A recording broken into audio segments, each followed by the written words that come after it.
प्यारे भक्तजनों, रिलायंस इंडस्ट्री के चेयरमैन मुकेश अंबानी के सबसे छोटे बेटे अनंत अंबानी की राधिका मर्चेंट के साथ भव्य शादी हाल ही के दिनों में विभिन्न वैदिक हिंदू परंपराओं के धार्मिक और आध्यात्मिक नेताओं का सबसे बड़ा जवाबारा साबित हुआ। आपको बता दें कि इस शादी के बाद ब्लेसिंग सेरेमनी में राजनेताओं, अभिनेताओं के साथ साथ विभिन्न धर्मगुरुओं का भी आना हुआ। आपको बता दें कि ये विभिन्न धर्मगुरुओं का जमवारा युवा अंबानी जोरों की वैदिक परंपरा के विभिन्न आध्यात्मिक नेताओं से आशीर्वाद और ज्ञान के साथ साथ अपने वैवाहिक जीवन की शुरुआत करने की इच्छा को भी दर्शाता है, तो उनके भारतीय रीति रिवाजों, संस्कृति, परंपराओं और अनुष्ठानों में गहरी श्रद्धा को भी दर्शाता है। लेकिन प्रश्न ये भी उठ रहा है कि आखिरकार इतनी मात्रा में विभिन्न धर्मगुरुओं, यहाँ तक कि शंकराचार्यों का भी इस आयोजन में आना कहाँ तक तर्क संगत है। आज एस्ट्रोधाम में हम इसी संदर्भ में बात करेंगे और बताएंगे कि आखिरकार अंबानी जी की वेडिंग सेरेमनी के बाद ब्लेसिंग सेरेमनी में आखिरकार कौन कौन से साधु संत और विभिन्न धर्म गुरु आशीर्वाद देने आए और उनके साथ किस प्रकार का व्यवहार किया गया।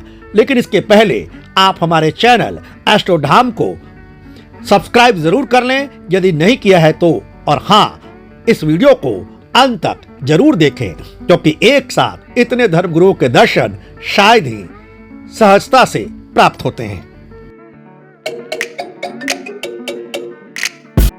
प्यारे भक्तजनों, मुंबई के जियो वर्ल्ड सेंटर में अनंत अंबानी के शादी के बाद शुभ आशीर्वाद समारोह में राजनेताओं, फिल्मी अभिनेताओं के बाद विभिन्न धर्म गुरुओं का, कथावाचकों का, संतों का आना भी बहुत अद्भुत संयोग लेकर आया। लेकिन इन सब में सबसे आश्चर्यजनक रहा द्वारिकापीठ शंकराचार्य स्वामी सदानंद सरस्वती और ज्योतिर्मठ के शंकराचार्य स्वामी अविवेक्तेश्वरानंद का इस समारोह में पधारना। आपको बता दें कि मुकेश अंबानी और उनकी धर्मपत्नी नीता अंबानी जी ने भारतीय परंपरा के अनुसार इन दोनों शंकराचार्यों का श्रद्धा भाव से नतमस्तक होकर चरण वंदन किया, उन्हें उच्च स्थान पर बैठाया। निश्चय ही अंबानी परिवार को भगवान शिव का आशीर्वाद प्राप्त हो गया, क्योंकि कहा जाता है कि शंकराचार्य के रूप में शिव तत्व और वेद तत्व स्वयं विराजमान होते हैं। आप तस्वीरों में देख सकते हैं कि किस प्रकार से शंकराचार्य स्वामी अविवेक्तेश्वरानंद महाराज अंबानी परिवार को आशीर्वाद देते हुए नजर आ रहे हैं और पीठ की ओर से आशीर्वाद स्वरूप भगवान शिव का प्रसाद और वस्त्र आदि अंबानी परिवार को सौंपते हुए नजर आ रहे हैं। ये शंकराचार्य की ओर से बहुत बड़ा आशीर्वाद था अंबानी परिवार की इस श्रद्धा भक्ति और भारतीय परंपरा अनुष्ठान में विश्वास की कई लोग सराहना कर रहे हैं। कई लोग ये भी प्रश्न उठा रहे हैं कि यही शंकराचार्य थे जो रामलला की प्राण प्रतिष्ठा में नहीं आए, जबकि किसी व्यक्ति विशेष की पार्टी में या निजी शादी में ये पधारे हैं। खैर, आपको बता दें कि केवल शंकराचार्य ही नहीं बल्कि कई और धर्मगुरुओं का यहाँ पर आना रहा।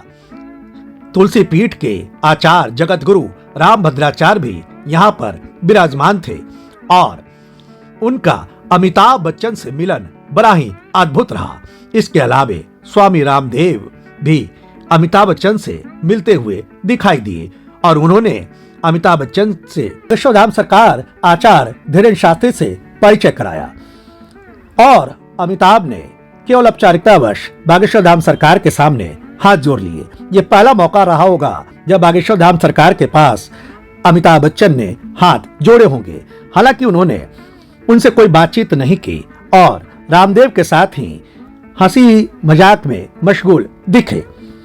लेकिन संजय दत्त दौड़ते हुए आए, बागेश्वरधाम सरकार के पास उनका आशीर्वाद लिया, उनसे बातचीत की।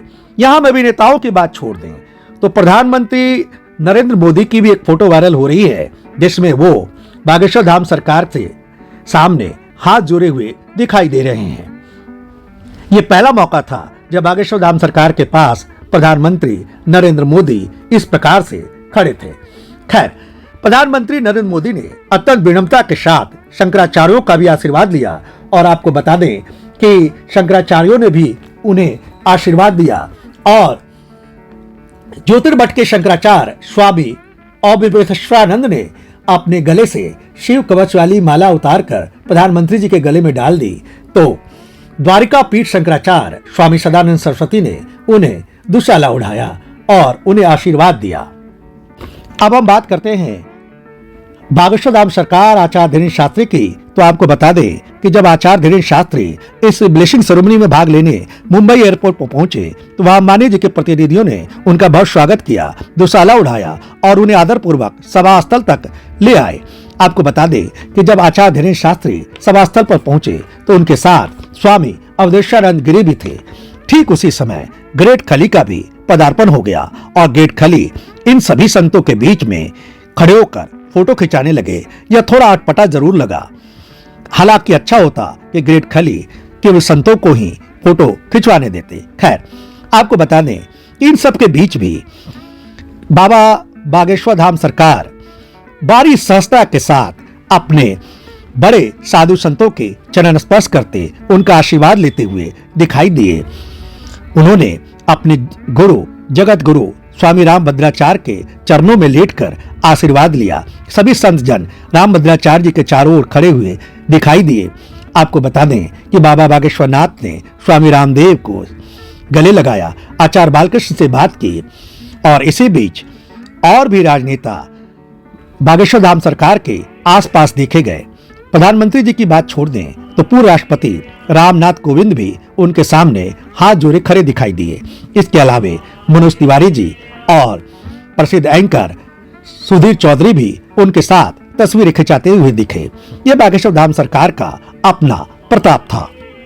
खैर, इतने मात्रा में संतों का आना और बागेश्वर धाम सरकार का भी इस तरह से पदार्पण और उसके अलावे उनके गुरु का पदार्पण और सबसे बड़े जगत गुरु शंकराचार्यों का पदार्पण निश्चित रूप से एक अविश्वसनीय घटना को प्रस्तुत करता है, लेकिन इसके साथ कई प्रश्न भी खड़े करता है। भारतीय या यूं कहिए कि सनातन धर्म परंपरा में 4 जो सुख बताए गए हैं, धर्म, अर्थ, काम और मोक्ष। ऐसा लगता है कि अर्थ के वैभव के सामने धार्मिक गुरु कहीं न कहीं थोड़े नतमस्तक होते दिख रहे हैं। कायदे से यह होना चाहिए कि इन धर्म गुरुओं का आशीर्वाद लेने अंबानी परिवार के सभी सदस्यों को, 9 जोड़ों को खुद से जाना चाहिए। लेकिन कहते हैं ना, कभी कभी संत परंपरा भी इतनी अनुग्रह करने वाली होती है कि प्रेम और श्रद्धा के वश में आ जाती है। हालांकि हमें लगता है कि यह धर्म के प्रताप के सामने अर्थ के वैभव और सत्ता की ताकत का एक प्रकार से नतमस्तक होना है, क्योंकि धर्म का प्रताप सदा अर्थ के वैभव के बीच में भी चमकता हुआ रहता है। इस संदर्भ में आपका क्या विचार है?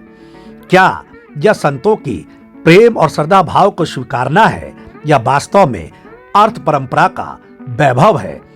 आप अपने विचार हमें लिखकर जरूर भेजें और हाँ, एक साथ इन संतों के दर्शन कर जरूर लाभ उठाएं, चाहे माध्यम कोई भी हो। जुड़े रहिए हमारे चैनल एस्ट्रोधाम से और वीडियो अच्छा लगा हो तो लाइक जरूर करिए, कमेंट जरूर करिए और हाँ, शेयर करना न भूलें।